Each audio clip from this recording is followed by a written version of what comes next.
We live, man, right in East Oakland, T101 with my boy. Talk to him. Hey, I ain't got on the Bishops today. I got on the Kobe's. Oh, let me glide over to you. The Hoover Crips. Oh no, if I be anything, I'll be Grape Street. They got the Jordan Them brothers, the Grape Street brothers, they real. I like them brothers, man. They good brothers. They got a good organization. So man, I know you fresh out the hospital, man. I don't say gang on so I know organization. I know you fresh out the hospital. So tell the people, man, how the surgery went. It went pretty good. No, it went real good. Actually, the surgeon who did my. It's always good when you have surgery and you get out and you walk and you still cool. Oh, most definitely. You know what I'm saying? You already know that because I almost ended your life, and you would have had to ask. You wouldn't have been walking. You know what I'm saying? Yeah. So no, but for real, no, I had the little surgery. The doctor. Dr. Danny, he was pretty knowledgeable about what we were doing and what he was doing, and he told me if I have to what to be careful and what to watch out for in the future. And he said the things that can happen are very minor, but you know they can happen. So we just gonna take it from there. So I know it's a repeat, but tell the people what happened with your eye, what after the surgery. This is your second surgery. How long do it take you to get back in the ring? Can you spar? Just break that down so people can know. Okay, so what happened, like a lot of boxers had these problems, but sometimes they keep it under wraps so they don't want you to know because then you kind of be considered damaged goods. So I had a detached retina, and it just came from I don't get hit a lot in sparring anyway, but it just came from over sparring too much. You know what I'm saying? Too much of a good thing, it could be bad. So I just was sparring. So you was getting punched a lot? No, I was just sparring too much, and then it starts to add up to being punched a lot, because if you sparring like every other day, doing 10, 12 rounds every other day, it don't matter if you not getting hit a lot, just the punches start to add up. And I'll be sparring with high-level guys and bigger guys. You know, I'll spar with Rudy Puga. I'll spar with Aaron Coley, Tony Hirsch. He a two-time world champion. That's WBC, IBU. Shout out to Tone Hirsch. Just sparring those bigger guys, and that ain't always good because I'm fought at 54 and I can fight at welterweight, but you know these dudes fight at 160. You know that ain't always good for you. Every time you can spar with them for like 3 or 4 rounds, but then after that you start to tailor yourself down to lighter guys and easier work, so that way you don't have those type of problems with your eyes and shit. So they went into the back of my eye, fixed my retina, and then they the dude who did that, they didn't have the front of the eye doctor because the back of the eye doctors will fix the retina. Then the front of the eye doctors will put the lens in. So they took my lens out because I had a traumatic cataract. So after they did that, they never put a lens back in. So my vision was not clear for like a whole year. But I still could spar and shit and get back to it. But now they got it to where they put the lens back in. Now I just got to strengthen my eye back up and just let it heal. So that's what I'm doing now. And then I'm going to get back to this boxing shit. Just for a couple more fights, because now I'm me and my man T1, you know, my manager, hey auntie, if y'all know what that's from, you know what I'm saying? Where that's from? That's from Black Panther, and my homie Weezy, my sister, my manager, she got her own podcast called Hey Auntie. Check that out, you know what I mean? So, but basically, you know. So how many days was your surgery ago? It was 1 day, a 30-minute procedure. No, I'm saying, like, how long ago was it? It was last year, February 7th, 2017. Yeah, no, I'm saying you recently just had surgery. How many days the last surgery I just had, it was last Thursday. You know, and they told me to take a week off, don't lift weights or do nothing strenuous. So I've just been training my clients and just chilling out, listening to what they say, being compliant, and I'm going to wait a couple months, make sure my eye is healed fully, and then I'm going to get back, you know, to what I do. I'm going to go to Dallas, check out some people in Dallas, and then, you know, you be traveling, you know, me and T1 gonna be traveling. That's what we're gonna be doing. So the surgery is your vision cool? Yeah, it's cool, but it's still a little different because my eye is lazy, because it's a thing called it's strabismus, and then it's I think it's ablomapier. So it's a very hard terminology to say, but basically it's when your brain ignores your eye because you don't have clear vision, and so your brain just ignore it. So if you can see the camera, when I'm looking at the camera, my eye is looking this way because the vision is not totally clear. Hold on, stay still. Let me get zoom in real quick. Yeah, I'll take my hat off so they can see. Okay. You see how my eye is kind of lazy now, but when I close one eye, it go back straight because now my brain has to recognize that my eye is looking. So now I'm just wearing one patch on my eye So that Slick Rick. Yeah, I'm doing my Slick Rick joints. You know what I'm saying? Lottie Dottie. You know, Lottie Dottie. We came to party. So I will beat your ass. Don't tell nobody. So if you give example of like how like the vision, like is it blurry, like drunk blurry? Is it blurry like you get punched and you just No, well actually it's not blurry because they put a lens in, so it's just kind of like foggy because they was throwing that shit back in my eye. But before, when my retina was gone, I had the cataract on there. It was like looking through a shower door. You know what I'm saying? It was like, you know, you could see through the shower door. You could see the silhouette of the person, but you can't find the details. Yeah. You know what I'm saying? So that's basically what it was looking like. But that's the thing. I was still, the sparring footage on the internet, my eye was blew out then. But that's how nice I am. So you can still get somebody Yeah, I'll still beat your ass with one eye. Don't ever get that shit twisted. You gonna get this work, nigga. I killed you. Ever. Don't ever get it twisted, internet people. I will still smoke your ass in there. See, that's what a lot of people want to know. They be like leaving comments talking about sparring and stuff like that. So when do you think you can get back in that and fight? About 3 months I'll be back to sparring. I'm taking my time because it's me.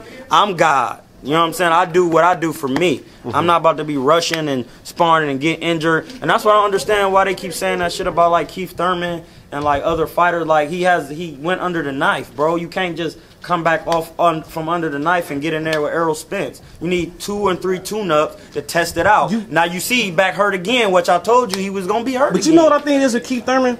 I think coming up, I think he was so vocal about who he wants to fight. He wants to unify this and unify that. He was very vocal about that. Oh, that's fine and dandy. then as soon as he get the belt, it was like totally different. No, as soon as he got the belt, he got injured.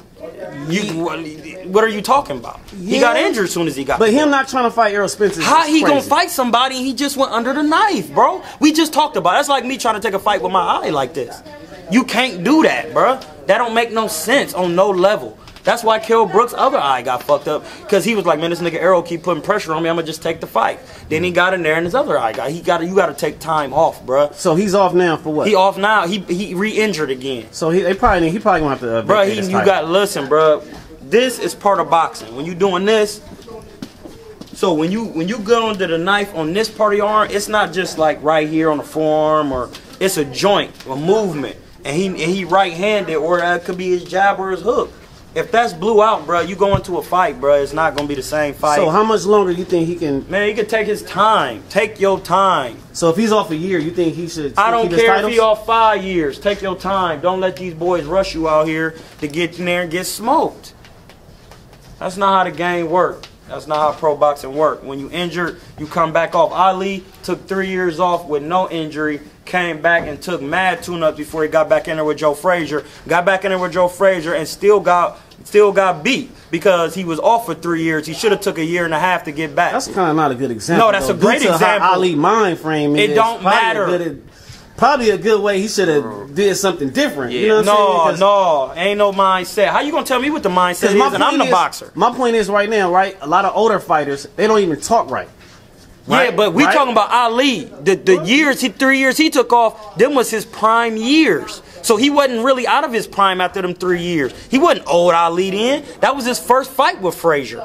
And he still should have took more time to get back, and he would have beat Frazier. He took one fight against Bonavita, and I think Bonavita, and then he fought Frazier. That's not enough. He was off for 3 years. If you off for 3 years, at least take 2 years to get back. Just keep taking tune-ups. Even Ali would have lost when he was in his prime to Frazier. You know what I'm saying? And it's because he came back from a 3-year layoff. So if you do have a take off a little bit and you do have a tune-up, I think the tune-up should be something. Wait, you can't think what a tune-up should be because you never boxed. Yeah, but I'm just saying, like, as a fan, from a fan perspective. But that's what I'm trying to tell you. Fans can't tell you shit about boxing if you ain't never boxed. So from a fan perspective, you can speak from a fan perspective, but you can't say what you want another boxer to do because you're not a boxer. No, and that's what I'm telling you. It's like if Adrian Peterson got hurt when he blew out his ACL, you say, man, I think he should be back in 6 months. Man, fuck that. We need Adrian out there, and he ain't even better yet. You see what I'm saying? Like, how you telling me he should be out there in 6 months? You've never played in the NFL. Let that man get back on his time. And that's what I'm saying. You got, when you box, bro, it's the hardest craft out of anything. So when you get injured, it's fighters that get the flu when they in camp, And when you got the flu, you can't spar or nothing. Okay, but with Keith Thurman, right? Yeah. He's the top welterweight in the division. Hey, he's man, he's this the my big man dog. James, bro. He about to steal you. You just this like my bodyguard. We a family though. We ain't positivity. Okay, but go ahead. I'm saying is, okay, Keith Thurman's at the top of the welterweight division, right? Yeah. He's the big dog, 2 titles. Yes. So when you at the top of the pinnacle, you have people that want to take your spot, Yes. right? So if he's been inactive for too long, do you think it's fair for other fighters that's trying to get to that spot just because of his injury? I'm telling you, I'm gonna tell you how they do it. I'm gonna tell you from a business standpoint. At that point, then it's up to the promoter and the sanctioning body he got the belts with. See, that's a lot of people don't know. Okay, from a fan perspective, Do you think it's there is fair? no perspective for a fan. The fan's perspective is only to enjoy the entertainment of boxing. True, right. You understand that? So his perspective can be, yeah, we want Keith Thurman to fight Errol, but he hurt. We want so? No, ain't no so. Because you got to reverse the roles. If Errol Spence was hurt and he had surgery, he would be doing the same thing. Whether you like it or not, he would. He wouldn't just be trying to hop in there with no Keith Thurman off rip. Ain't about being tough. But at the same time, I think boxing has like totally changed the way like the fans and the demographic of things in the ring go on, as far as like money, and as far as like, yeah, a person can be hurt, but at the end of the day, I think boxing is more related about the money. It's not related on the health and like he say, like how Muhammad Ali took 3 years off to you know what I'm saying? He didn't take it off, but they had to. But he had to. Yeah. But it's boxers that's, you know what I'm saying, that I feel like that can and want to fight, but yet they're scared, or yet it's not enough money for them to go on and take that challenge and just be like, you know what, this is a perfect example for me to, you know, be at the top. But at the end of the day, everybody is like, the odds are against you. You know what I'm saying? Like, you could be like the number 3 or the number 4 contender, but if you're going up against a number 1 contender, it's like, man, that number 1 contender better, you know what I'm saying, show out, or it ain't gonna be enough revenue. Yeah, or it could be a flip side. You know, it's what they say, it's more of a risk than a reward. Exactly. So if you fight somebody that you know that's kind of good, but not generate money, but if you lose, then your stock gonna drop. But at the end of the day, you got your name out there that you fought that man though. See, and that's the part that I want to be on. And that's what I'm saying. But we live in a time it ain't really like that. Back in the days, it was like that. No, but now, you know why it ain't like that? Now it is though. You know why it ain't like that? I think it comes back around in a, you know what I'm saying, just like to a style. Because okay, back in the day, I'm gonna tell y'all why. Back in the day, a fighter would lose. It'd be like, man, that's a good fight. It was a tough fight because you don't really see it that much. Now, since we have social media, you get knocked out. They making a meme on you. Right. But at the same time, it's like, okay, look at Tyson. Tyson used to just go in there. You knew what was going to happen in like 2 seconds. People are not entertained by that no more. Okay, we know he got power, but like bring on like a show. And mostly boxers try to like go on like longer rounds to put on the show. Yeah, they might look sluggish in the 5th to the 7th round and then pick it back up. But like I say, I think everything nowadays is just sugar coated and, you know, watered down, because at the end of the day, people know who's gonna win and what's gonna happen at the end of the fight. Yeah, it might be like little glitches here and there, but at the end of the day, I think everything is all politics. You know what I'm saying? To where What's up, blood? you got contenders out here that's calling out cats and they don't even want to step up to the plate because they scared, or the money not right. It's not like, you know what I'm saying, LeBron can be like, okay, Jordan, let me play you when you was, you know what I'm saying, back in '89, and we can see who the best. You know what I'm saying? You can't. It's no comparison. Like, it's either you gonna do it or you not. You know what I'm saying? This is what the sport is about. It's about taking on a challenge. It's not about, you know, oh, let's see who's gonna get the best revenue or the most money, or let's see who gonna, you know what I'm saying, if I fight this dude, will just give me enough credit to fight the other Hey, bro, chill. Anyway, listen. Like, let me tell you why these niggas. Let me tell you why these homies, why the boxers, because they let the fans dictate what's going on in the world, and that ain't how popular culture works. So, for example, when rappers, back then when you watch TV, you wanted to be like the rapper. The rapper didn't want to do what the regular people was doing. You see what I'm saying? So now you got a lot of people out here, a lot of rappers, they taking on what the fans doing when you was supposed to be to look that person. And it's like that with boxing. The fans are saying, oh, he lost, he ain't shit, and then the boxers is riding with it. And when you the boxer, you say, yeah, I lost, but I lost against a good fighter. and I'm gonna come back and I'm gonna give my all the next fight, and then that's what you do. You gotta put that energy out there. So now the fans gonna say, oh, well, okay, he lost. Fuck it, he lost against the best fighter. Right. Yeah, I talk shit before I fight. That's part of the game. I'm entertaining. I'm gotta bring something to the fight. It's revenue. Right. But I get in there, I train hard, and I gave him my all. And y'all be back to see me again and leave it at that. You know what I'm saying? But you can't let the fans like try to dictate how you do it. Because you know what I'm saying? Yeah. Because they're there to watch you. Yeah, they paying and they part of the revenue to watch you, but they still there to watch you perform. Yeah. They can't do what you do.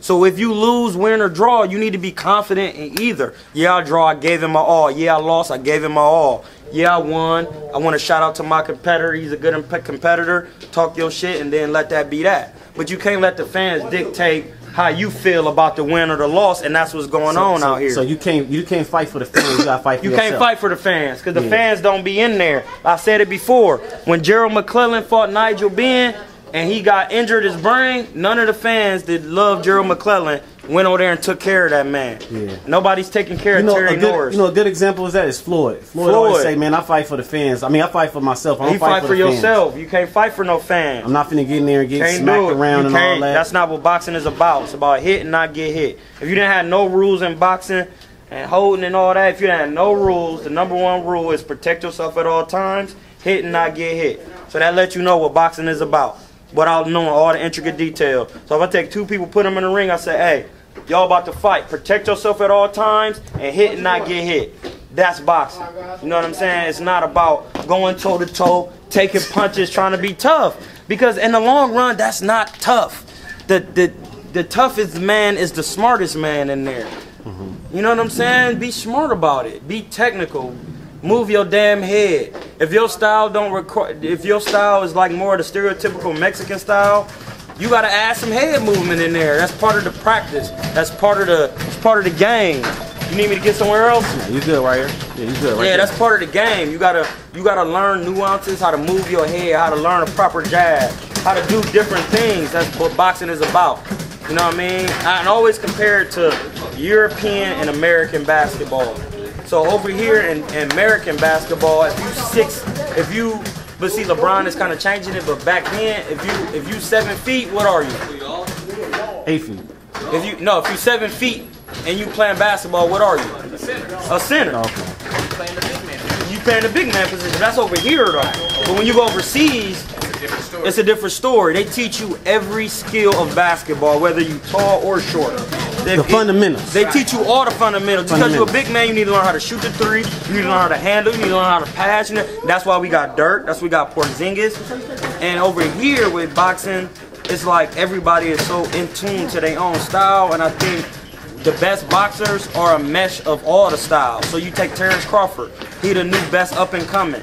Terrence Crawford has every skill that you can have. Inside work, body work, outside, can switch left or right-handed. I'm not saying every fighter should do that, but he can fight inside, outside, box you on the move, stay right there, get on the inside and work you.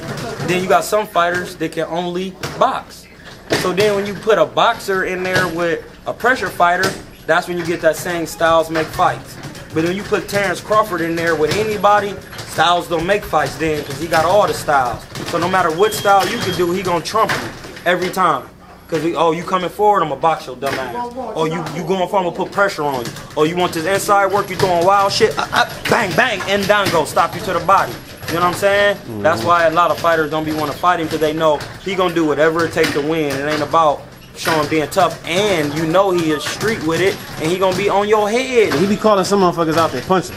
Yeah. Like, man, hit me, and that's right there. When people know that, they ain't really trying to fight you then, because now you like, I'm a street nigga with it. Is that like a psychological thing? Like you fighting somebody and then you like daring them to punch you? Is that? Yeah, bro. I'm telling you, I fought somebody. When you fighting people, bro, in a real fight, and you just say you fighting, right? And you know your best shot is this one right here, like the right hook or something, kind of like overhandy, and you just working, right? For example, like when Canelo hit Golovkin, you just be like, yeah, and then the nigga just be like, he don't even do nothing. He just be like, you be like, oh my God, I just hit this man with everything, and he just walking like, You be like, and that shit alone, you be like, you know, it's a good one. The Winky Right when he fought Sugar Shane. yeah, that's a good one. That was a good when one. you drop your hands, but even though Sugar Shane kind of hurt Winky, but it still showed him, nigga, you too small for me, for real. Yeah. I'm Winky Right is kind of big, bro. He about Aaron size, pause. And his defense is too tight, and Shane is only my height. So that's not good, you know what I'm saying? And then Winky Right just like, man, you can't hurt me.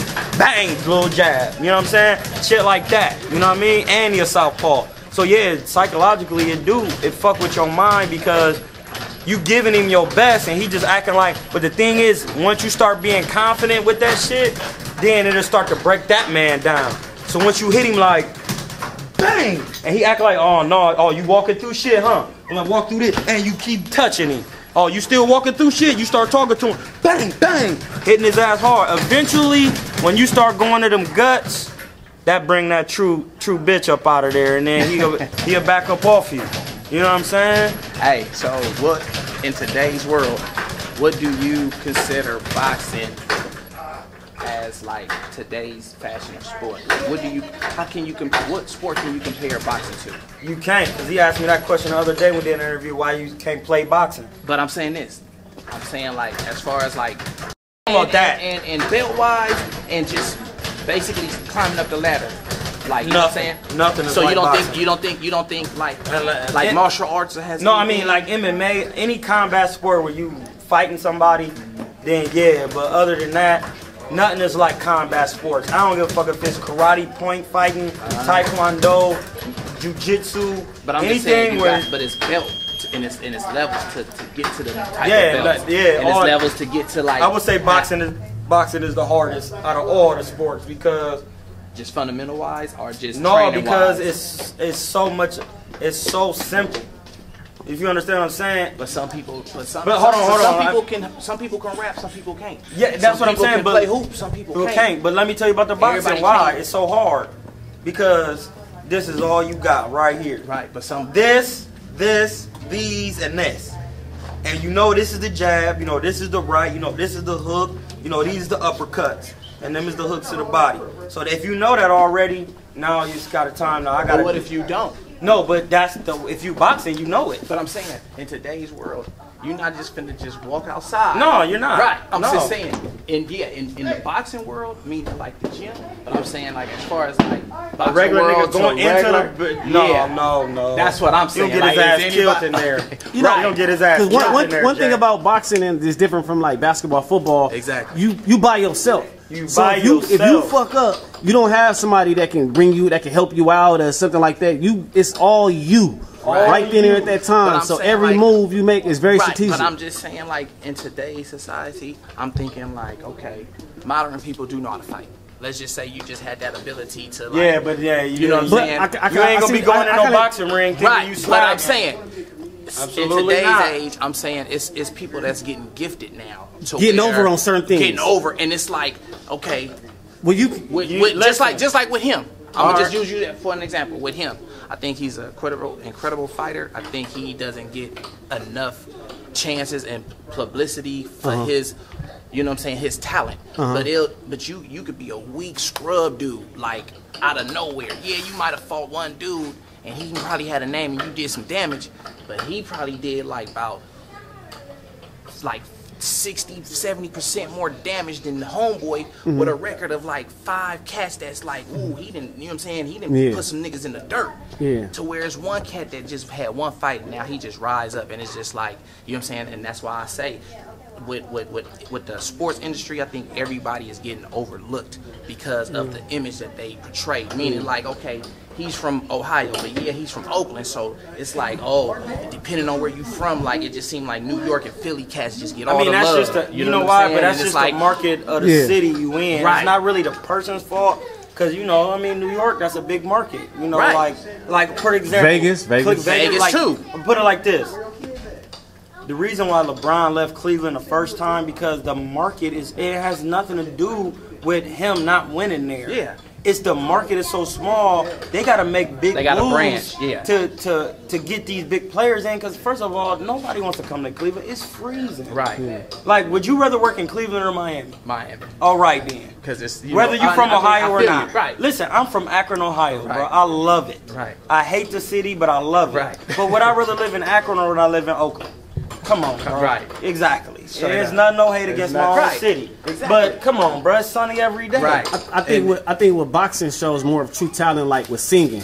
Like somebody can rap and you can like create a song to them. Like you say, all right, man, rap something. They can spit something. But when somebody know how to sing, it's a little more different. It shows like real more talent. Yeah. You know what I'm saying? It shows a little bit more talent. Right. Because for one, you could work on your singing voice, but like it's one of them things like you ain't got it. You ain't got it. Like, right. Put it like this: can Drake sing?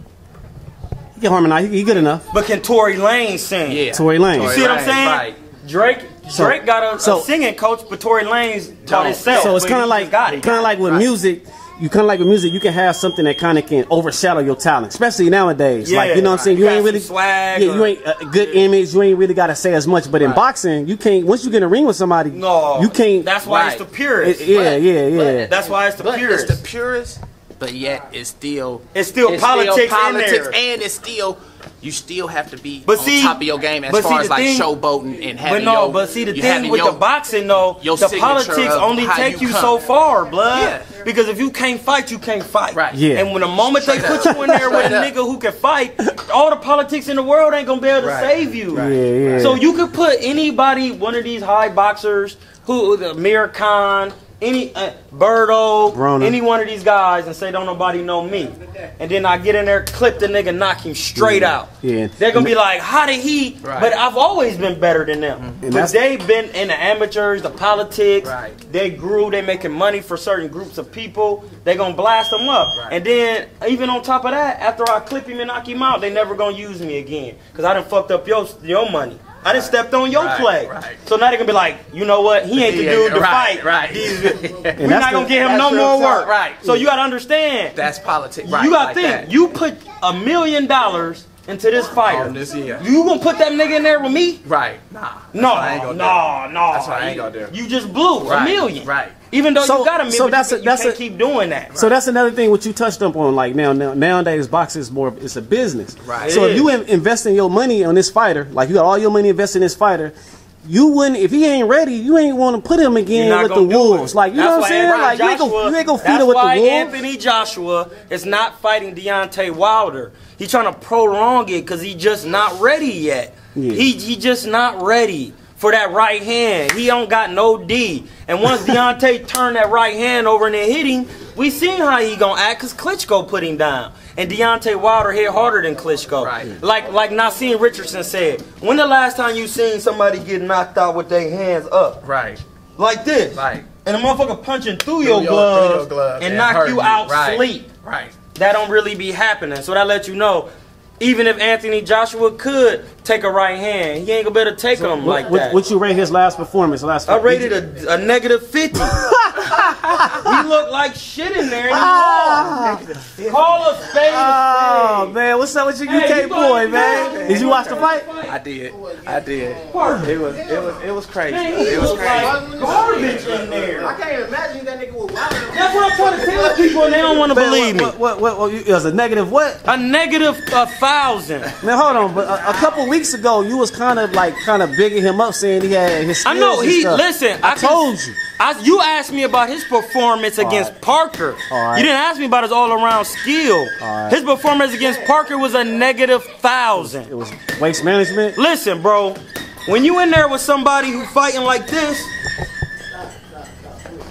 and they got a good jab, and you in there like this, that ain't gonna work. Because even though your fundamentals is good, he got fundamentals and he got swag with it. And you just like this. And it's the only jab you throwing, you're not going to be able to catch that man. And you're not moving your head. You just like this. Yeah, that's good against Charles Martin and Brazil and all them cats. But that ain't good against Wilder. Because then once he... he don't move his head. He walking to you like this. You think it'll go the distance with him? That's not gonna go the distance. How could it? Has Wilder ever been a distance? Nope. All right, he did one time against the Vern, but then he came back and put him. Yeah, I forgot about that. Yeah, so but he ain't never been a diss since then. Yeah. He got 100% knockout ratio. So what do you think it'll take with Anthony Joshua? You think he don't got the goods, or you just he got the goods. Lackluster performance. You need that. Listen, when you that fundamental and straight up and down, you need to add wrinkles to your fundamentals. You just can't be fundamentally sound. You need to add wrinkles to your fundamentals. You can't just be walking to a man like this a whole fight. That's one look. You gotta be here. You gotta be here. If your hands don't move, you at least gotta be here. Changing levels. Moving your head. See, this gives you different options. Right here. So my hands can be here, but this is giving me one option. But look when I go here and I jab. Look when I go here and I jab. Yeah. You know what I'm saying? Look when I go here and throw the left, the right or the left. With Anthony Joshua right hand. If I go here, yeah. You know what I'm saying? Look when I go here. Yeah. So but if you just right here doing this, that's all you gonna throw. And then as a boxer, I know where your hands is at, and I train for that every day. I'm gonna slip that shit, and that's all Parker was doing. How many American fighters Anthony Joshua got on his belt that he beat? 2. Brazil and Charles Martin. He probably got a couple more though. I really don't pay attention to dude like that because once I've watched so much boxing, and I'm used to watching Sugar Ray Leonard, Pernell Whitaker, George Benton, James Toney. When I'm watching them dudes and I'm watching these new local jokers, it's just not the same. What's the difference? And tell the people. The skill level is just way different. If you don't believe, watch James Toney sparring. The skill level just way different. Everybody got D. Everybody know how to use their shoulder to block shit. Everybody was comfortable in their style, and they just be working. Like you just gotta. If you take a video and put Sugar Ray Leonard right here and put some of these new fighters right here, it's not even comparable. So okay, it's like Jordan against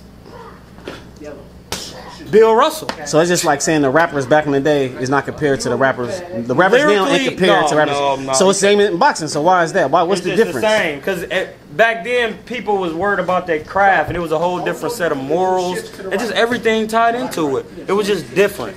Like back then, people wanted to be the best. They don't give a fuck about this money. The money was gonna be there. They want to be the best. So when Sugar Ray Leonard say I'm the best, and Tommy Hearns like, no, I'm the best. All right, nigga, let's get this work then.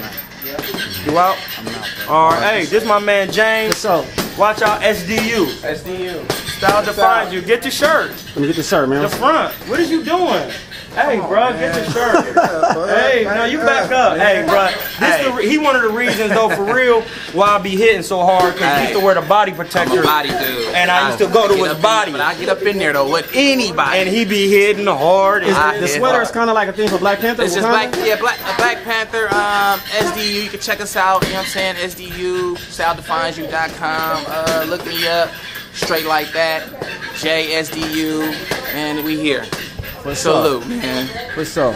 Hey, we gonna link up. Yeah, we gonna get this work, and then we can do it. Shout out to the shooter too. Right. Shout out to the shooter, man. All right.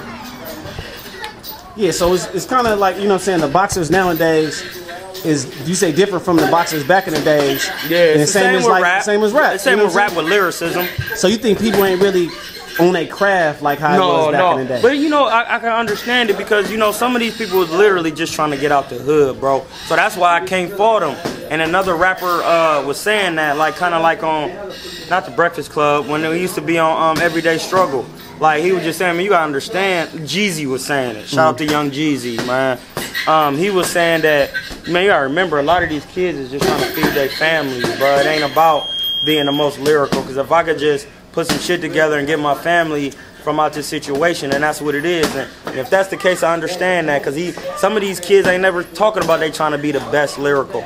But then I understand the older guys, because the message you putting out is kind of like, you know, it's not good. It's not a good message. In all honesty, I was looking at this episode of Dream Champs with Noriega. They were saying, look at the shoes they have to fill. So if an artist coming out nowadays, he coming up under Tupac, Lil Wayne, I don't give a fuck about Jay-Z, nope, that's not an Eminem. It's not an excuse. Nah, but I'm saying, like, them dudes, like, you trying to compete with those dudes, bruh, it's like too much. Hell, too much, man. Hey, you. When you see somebody better than you, do you want to be better than them, or you just like, no, he too much? All right then. Now I don't give a fuck if you Eminem, Tupac. I'm trying to be the god at this. I like Floyd. Like who? No, Floyd wanted to be better than them cats. That's why he was as good. You got some big shoes to I don't care, but now people gotta fill Floyd's shoes, and it can be done. But you gotta believe in you. You can't say, no, I can't fuck with that dude like that. Okay. I'm gonna just stay in this line. But you know what, Floyd, right? Yeah. So somebody said they do want to be Floyd, but as soon as you get that one L, you ain't Floyd no more. It don't matter. He ain't got no L. But you gotta remember, Sugar Ray Leonard again had 5 or 6 losses. But like you said, is he still Sugar Ray? Yeah. Okay then. But he's not Floyd. It don't matter because if I love Floyd, but me and my dude argue back and forth who would beat who. It don't matter your losses. It's your skill set. Mm-hmm. You gotta remember, Sugar Ray Leonard lost to who? He lost to Duran. He lost to then he lost kind of like later on in his career. He lost to Terry Norris, Hector Camacho. That was way later. The prime Sugar Ray was undefeated, bro. But what made Floyd was the O. Like he was going off that O. Like I'm undefeated. So that kind of made him. I don't think the O made Floyd. I think it had a little lot to do with it. It had a little bit to do with it, but what made Floyd is how he was doing niggas in there. Because at the end of the day, Danny Garcia had an O for a long time. Was he anything like Floyd? No. Was he selling like Floyd? No. All right then. So you can't just blame it on the O. You got his craft. His big sales toward the end of his career though. No, he made Floyd was a millionaire, bro. I know that, but I'm saying his big.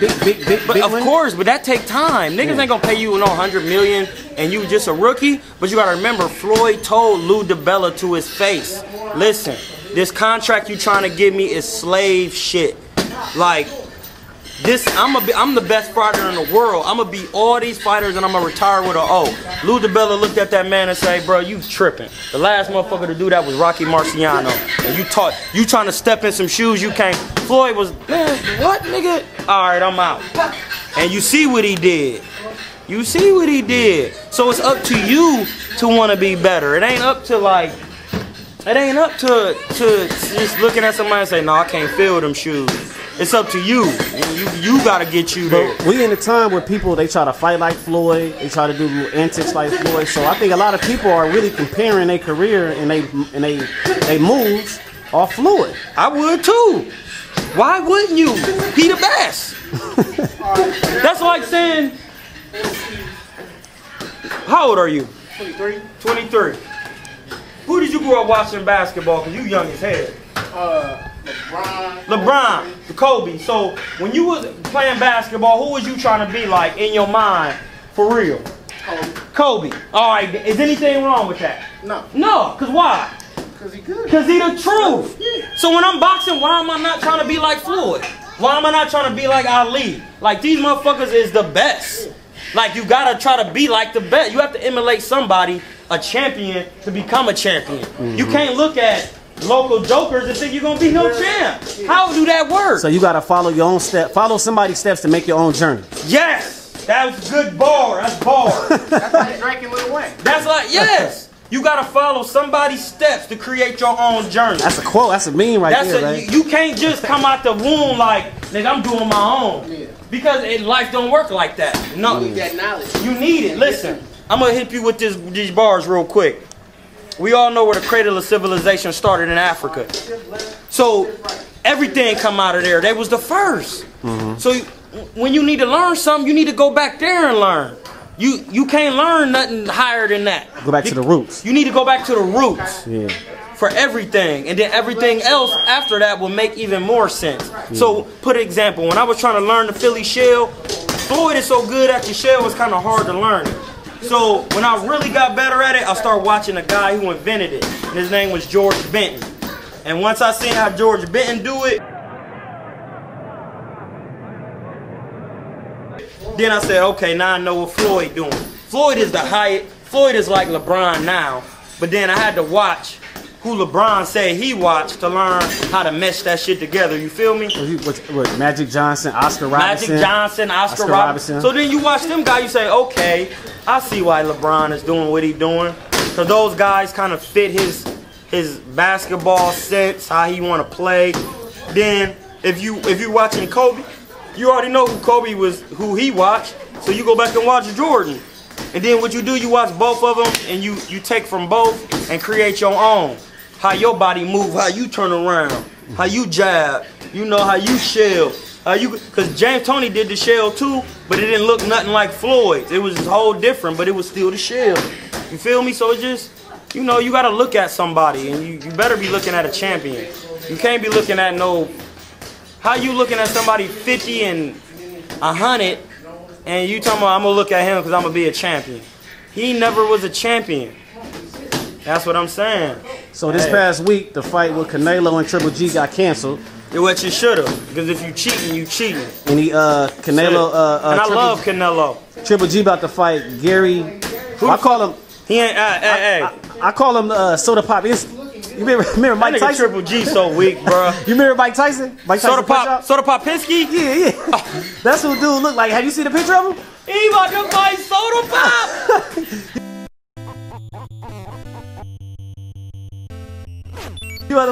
Pop. Y'all kids just don't know what y'all missing. You see the y'all picture? Never had Nintendos. We used to be playing Mike Tyson Punch Out. Have you? See, he know. How old is you, blood? 35. See, I'm 38. Yeah, nigga, I had a Nintendo, bro. I only had one game, Mario Brothers. That's it. And it came out in 1985. And it was like the state of the art shit. It didn't look nothing like GT Audio. All you could do was, you add up, down, left, right, start, select, A and B. That's it. That's it. And you was rocking with it all day. I remember one homie used to play the video game all day. That's it, bro. You know what I'm saying? You know how dude look? No, let me sing so I can. Triple G so weak because he could fight Charlo, he could fight Billy Joe Saunders, he could fight Danny Jacobs, he could have fought Gilberto Ramirez. That's Boo Boo. That's why I keep trying to tell y'all about Triple G. He don't want to fight nobody for real because he could have fought Danny Jacobs and did numbers. Niggas want to see that rematch, but you fight somebody we don't even know. That don't even make sense. Gilberto Ramirez. He could have fought any of them cats, bruh. He ain't trying to fight for real. That's how I know he ain't trying to fight. That bad, but what is he doing with his beard? He look like the picture from the A's back in the day. Oh no, this is the picture to let me know right here. I'm gonna show y'all what I be looking at when I look at photos. No, bring the camera up here. This is what I'm looking at. Look at Cuz, bruh. Come on, man. This is your opponent. Triple G, this is your opponent, bro. Look at this dude, bro. Look, turn on, man. Come on, man. Y'all supporting this shit? Hey, man, look at this shit. Look at who Triple G fighting, young boy. Come on, man. For real? Who that? Exactly. Who that? Oh, yeah, Mike Jones. Exactly. Who that? Who is dude, cuz? That's Soda Pop. I mean, he might be good, but this picture don't let me know that. They fighting on Spike? Man, whatever. I don't want to see that shit, man. Get that shit up out of here. Triple G, you weak for that, bro. Abel Sanchez, you weak. Oh, you weak, man. So he weak. That's a weak fight. That's weak, because the nigga got a gold medal and he grown as fuck. Like, what is you doing? He like Triple G like 37, 36. He 38. 38. Why are you still fighting crumbs? And you got a silver medal. Yeah. You didn't come up like getting it the hard way because you had a little amateur background. You had a silver medal. He fighting who that? And he fighting Soda Popivsky. That's somebody I should be fighting to get my weight up. Like, come on, bro. It's so many people, and people gonna ride with Triple G. But okay, look, shit weak. But he fighting Triple G fighting dude within like a month. I don't care. They ain't enough time to Demetrius Andre said he ready right now for May. But Triple G ain't prepared for that. Yeah, he is. He been training for Canelo. No, but I'm saying if you prepare yourself for one other fighter. Not but it don't matter fighter. Because now you know you're not fighting him, so you gotta just prepare. You already training, so it don't matter. So you think he at the top of the level? He ain't got that. He gotta fight. He gotta fight some stiff cunt. Yeah, hell yeah. Hello. You done? All right, I'll be there. All right. So look, this is why I'm gonna say why you gotta fight some stiff comp. Because he was on his way to fight stiff comp. So it don't matter. If he was fighting like a little tune-up and then somebody wanted to sub in and they was like tough like Andre, then no. But you was about to fight Canelo. So you might as well train for Andre, or fight Gilberto Ramirez, or fight one of these other Danny Jacobs, Canelo right-handed. Definitely one of the Charlos. One of the Charlos, anything. But that nigga ain't trying to fight nobody. He not trying to fight the Charlos. He ain't trying to get nobody no No, he not. No, absolutely not. You know it like I know it, bro. So it's another fight that just popped up. Lucas Matiste versus Manny Pacquiao.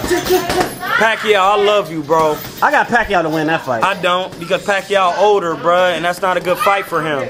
You don't think so? He too old, bro. So you think the machine gonna win? Yes. I don't think so. You know why? Because he's super tough. He been in there with who gonna win punchers. that fight, bro? Who gonna win it? Lucas Matisse. Oh, this gonna be the before picture, He man. fight fuck around and stop him, too. Stop with Pacquiao? Yeah, bro. He been stopped before. That's true. Lucas Matisse been stopped. Yeah, but he been stopped by Victor Postol. Pacquiao been stopped by Marquez brutally by a knockout. And then he ain't the same, and he ain't been the same after the Floyd fight, because his confidence ain't the same. Yeah, Floyd, fuck you. Floyd. It's kind of like he going when down. Floyd beat you, he beat you up here. And this is why fighters don't be the same after Floyd. It ain't just a punishment. He beat you up here because you thought you was good. But then when he showed you all the little mistakes you be making, you never even knew you made those mistakes, and you be like, damn. Only one fighter kind of surpassed after he lost to Floyd was Canelo. And that's probably due to he was young. But that's why Anthony Joshua need to fight Deontay Wilder early, because he's still kind of young, and then he could come back from it. That's why I'm saying that. But the more you prolong it, you lose and get knocked out, bro. You're not gonna be the same because you prolonged it too long. Ain't no coming back. So you think Matiste can stop him? Yup. Dog, he's one of the hardest welterweight punchers. He was the hardest puncher at 140. And Matisse ain't like, I mean, you gotta understand, Danny Garcia, if you come to him, he know how to like box you. Like he be calm, boom, boom, boom, touching you. Like he did Brandon Rios. Even though Matisse come way harder and be punching way harder, Pacquiao don't have that type of temperament. That's because Danny Garcia got good timing. He do in spots, but he got more of a brain. Pacquiao only gonna do this. Pacquiao is literally only gonna do this. And Matisse be hitting too hard. The moment he run into anything and get hit, he gonna be like, and Matisse gonna get you out of there, bruh. He be hitting too hard. Them Argentinians be hitting hard. Matisse, Diego Chavez, Maidana, all of them is Argentinian fighters, bruh. They be hitting hard. That's true. You know what I'm saying? Sergio Martinez. That's true. Like, bruh, that's what I'm saying. Pacquiao he good, but then at this age and off the punishment he took, Matisse not a good fight. You gotta think that's probably where they from. Argentinians are more like with the power, and then if you look at more like Cuban fighters are more technical. Yeah, that's just the style that they choose to do. It's all about footwork with them. So it's another one coming up. Your boy Laura and her. Oh yeah. Okay, I'm going with Laura. Who you going with? I'm going with her. Her like to throw a lot of punches. She got beard. I don't think Laura can. Laura gonna have to be on his bike, but I think to win he can't be on his bike. And I think if he's not on his bike, I think that's what's gonna make him win. Because if you try to stand there with her, that's not the good fight. Then Angulo dropped Laura, right? He did twice, but Angulo punched harder. As fuck. But it don't matter. He punched harder. He timed him, and he punched harder than. See, people is so hyped up on speed, but timing beats speed. So when Laura's so fast, he was just going this way on the left hand, and Angulo timed him. Oh, you going that way? Bang, dropped him. Then he dropped him again. But like I said, Angulo don't move his head. Laura kept hitting him with the straight left. Had him looking with the Cro-Magnon forehead. He looked like a caveman, like the Geico dude. So you think Laura got it? Yeah, I think Laura got it because Herb be getting hit too much. Well, I mean, I don't think Laura ain't really got he ain't really been knocking people out. So I talking to niggas who don't know nothing about boxing makes me mad. At that level, it's not about getting knocked out, bruh. Everybody ain't. Deontay Wilder the only person knocking people out. All these other fighters are not doing what he doing. They going 12 rounds. The fight gonna go 12, but if Hurd ain't moving his head, he's gonna run into so many sharp left. Listen, how many times ain't going 12 rounds? No. How many times did Austin Trout hit Hurd? A lot. A lot of times. Exactly. He ain't got no pop. He ain't got no power. And Laura do. He ain't got no power. So Laura is way more technical than him, way more sharper. So what you think Laura gonna do to him? Way better footwork.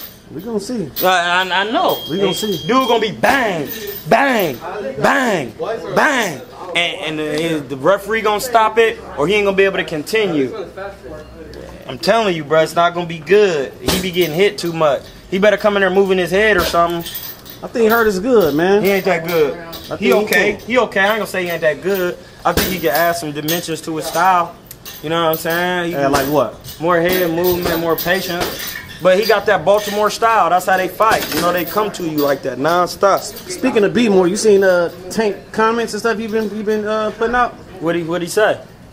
Just saying that he was forced to fight for the IBF title, and they thought he was supposed to lose, this, that, and the third. Everybody get fights like that. They did that same thing to Adrian Broner. See, motherfuckers don't know that. I've been watching this shit. They did the same thing to AB when they put him against Ponce de Leon. And all the promoters there was on Ponce de Leon. They wasn't even on AB. But they wanted Ponce de Leon. They thought he was going to beat him. And then he got in there and touched dude. Fucked him up, actually. And everybody was like, oh, Adrian Broner lost. No, bro. He was hitting dude way too much. Too many clean right hands upside your fucking head. And then dude wasn't landing no punches. You get those fights. But them the fights when you win, then that's when they switch on you. They can't just be on your team from jump. Yeah. Because you got to show. Because you got to remember they invested. Remember we talking about that investment. So I'm investing in you, but you got to show me something now. So that's when they put him in there against Pedraza. But still, Pedraza was a good fight because he didn't have power. So I knew Tank was going to beat him. Yes, he can box, but Tank can box too. He's, you know what I mean? He got that natural style because he's a black fighter. And he got power. You see what I'm saying? So then you put another boxer in there with him who don't got power and he just can box, Tank gonna beat him because he's too strong. Yeah. He too strong. You think one of his negative thing about Tank is his height? Because he's so short. If he went against somebody that's a little rangy and limpy, no, because Roberto Duran was only 5'6", and Ray Leonard was 5'9". So that's what I'm saying. It's the style that you gotta choose to fight and the strategic game plan. Because short fighters, you know, you gotta work the jab a lot. You know, move your head, Sean Porter. Not as like sporadic as Sean Porter, but that worked for my man Sean. You just gotta, you know, if you sharp with it, you be sharp. Work the jab and stay on the inside and break him down. You feel me? That's how you fight a taller man. You come forward. Unless the taller man stupid like Postal was and come to the shorter man as in Terrence Crawford, and then you fall in and you get hit with shit. Another good example of that is Diego Corrales and Floyd. Diego Corrales was supposed to box Floyd. When you go forward, you gonna fall in and Floyd gonna hit you. Because you can't box as good as him. You gotta make Floyd come get you.